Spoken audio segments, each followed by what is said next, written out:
Hi, it's Fias Tarot. Hello, collective. So, this is your timeless love reading. Okay? So, syempre, before tayo mag-start, kung hindi ka pa nakakapag-subscribe, please do subscribe, yeah, and hit the notification bell para lagi po tayo maging updated sa mga mangyayari pa lang. Okay? And syempre, yeah, kung may tanong po pagdating sa private reading, just message me sa akin pong FB page for more info.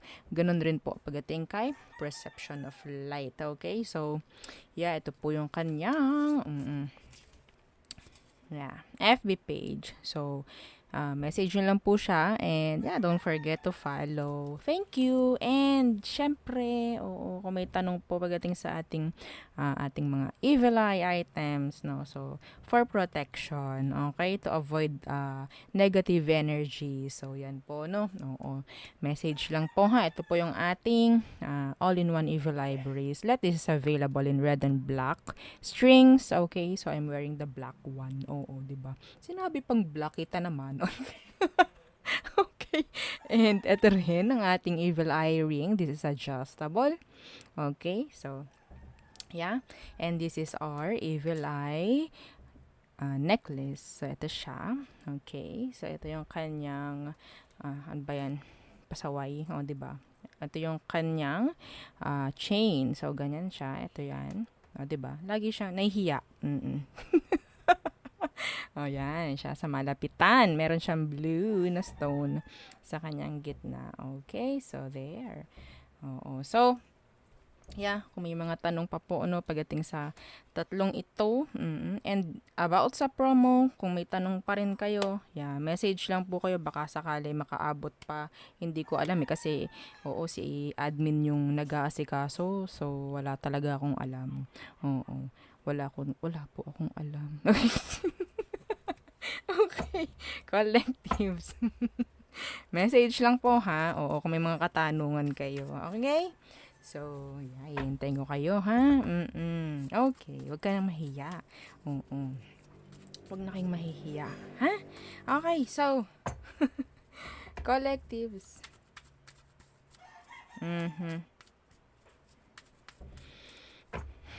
Ano ang situation? Meron ang mga collectives. Ano bang meron sa inyong sitwasyon ngayon? Current situation ng mga collectives. Ooh. Okay. The Wheel of Fortune in reversed. The Four of Cups in reversed.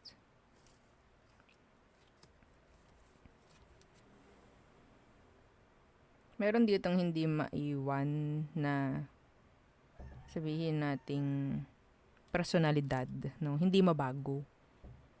Yes. Okay. Meron ditong hindi kayang totally mag-give in or magseryoso.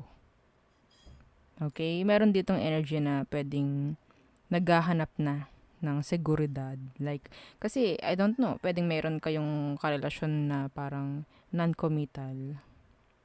Okay? Non-committal. Kasi pwedeng sabihin natin some of them is focusing on their careers, yan, stability. So, hindi nabibigyan ng pansin masyado yung relationship, no? Okay? So, may paghahanap. Oo, may paghahanap or pwedeng yun nga, sabi ko kanina, meron ditong hindi mabitaw-bitawan pa, no? Oo, hindi pa kayang, okay, hindi ko pa to pwedeng pabayaan kasi. So, hindi pa niya kayang totally mag-give in, no? Sa sitwasyon. Okay. So, yeah, may kailangan dito talaga na parang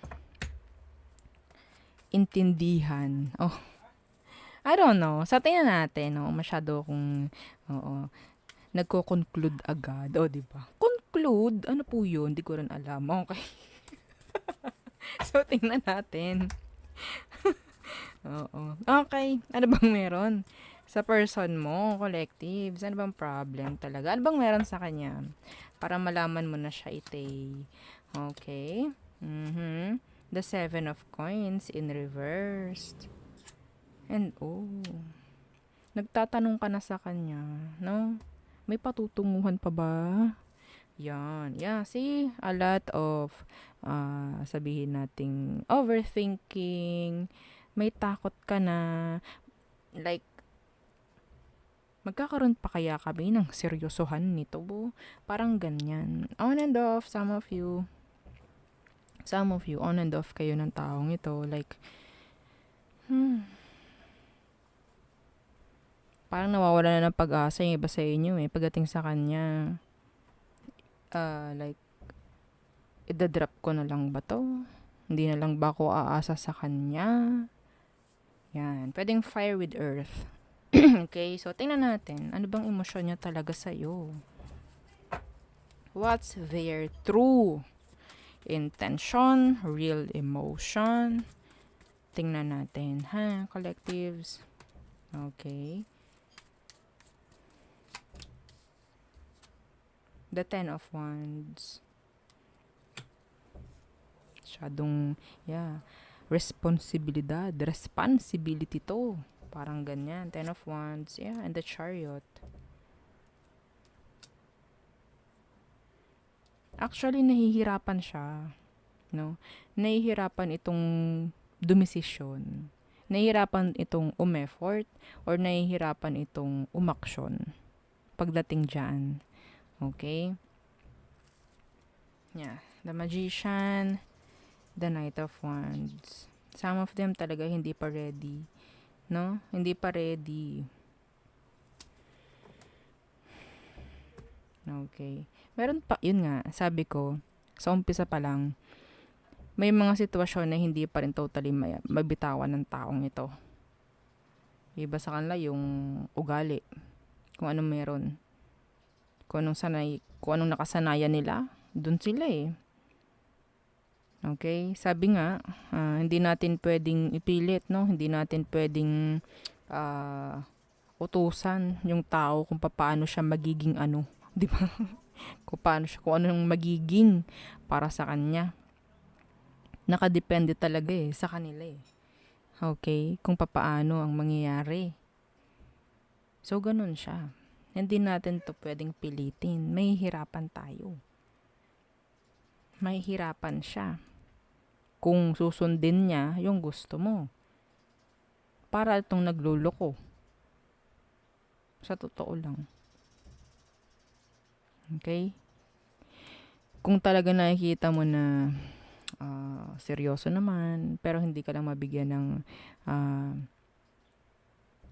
parang kasiguraduhan, no? Iba sa kanila, okay, nakakuha ko ng energy rito ng hindi mabitawan yung pagiging binata or dalaga. Yung singleness, singlehood. So, yun oo. Hindi pa rin na kayang bitawan yun. Yes, hindi pa sila ready like totally na mag-commit. Yeah, they're non-committal. Some of them. Okay? So, may chance na para tong hot and cold pagdating sa'yo. Yeah. Ayaw nito ng ayaw nito na parang malalim na connection. Gusto na yung banjing lang. Banjing, oo. Parang alam niyo na, yung parang light lang. Parang, mga ganun, no? What's their next action? Anong next action nito, if ever? The Hermit. And the Ten of Swords. Darating sa puntong pag-iisipan niya to. Okay? Pagdidesisyonan. Okay? Hindi natin to pwedeng pilitin. Magkakaroon lang talaga kayo ng drama. Kapag to pinilit mo sa gusto mong mangyari sa relasyon, makikita ng taong to na parang habol na habol ka. At ang weak mo. Yes, I'm sorry, pero ganun Okay? Yun ang magiging tingin nila sa'yo. Ano ba to? Parang ganyan. Okay? Desperado. Ganun ang magiging tingin ng mga to sa'yo. Ayaw natin noon. Okay? So, hayaan mo kung anong gusto niya. Hindi din natin, kasi, di ba? Dumarating sa punto na talagang didiktahan mo to eh, dahil gusto mo ganito eh. Ganito, ganyan. Ano magiging tingin sa'yo? Desperada ka na ba? Desperado ka na? Parang ganun.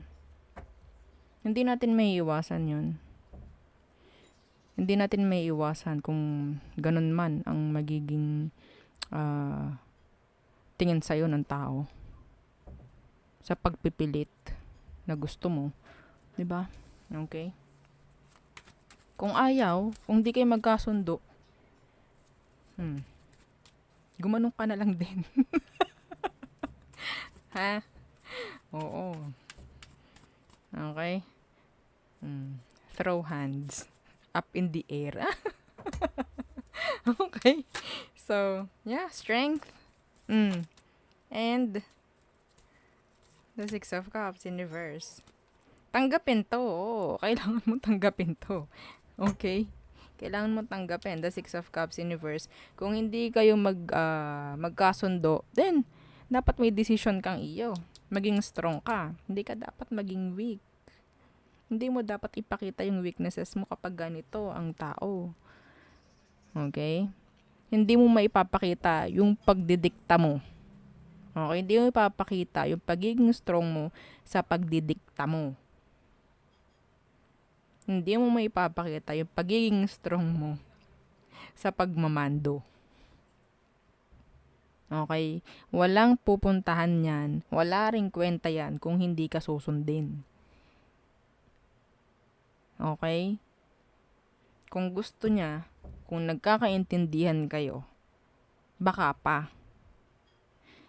Okay? Kung hindi, at sa tingin mo matagal ka ng ganito, nag-overthink ka na, lahat na ginawa mo, ganito gawin mo, ganito kasi, ganyan, ganyan. At wala pang nangyayari, tanggapin mo na lang. Tanggapin mo na lang. Kung anong meron. Kung gusto mo na talagang, kung kaya mo pang maging pasensyosa, gawin mo na lang. Kung talagang gusto mo tong taong ito. Okay? Yes. Kung iniintindi mo kung gusto mo talaga edi magsakripisyo ka. Pero kung hindi mo kailangan mag-sacrifice para dito. 'Di ba? Saan ka? Saan ka doon? Yeah.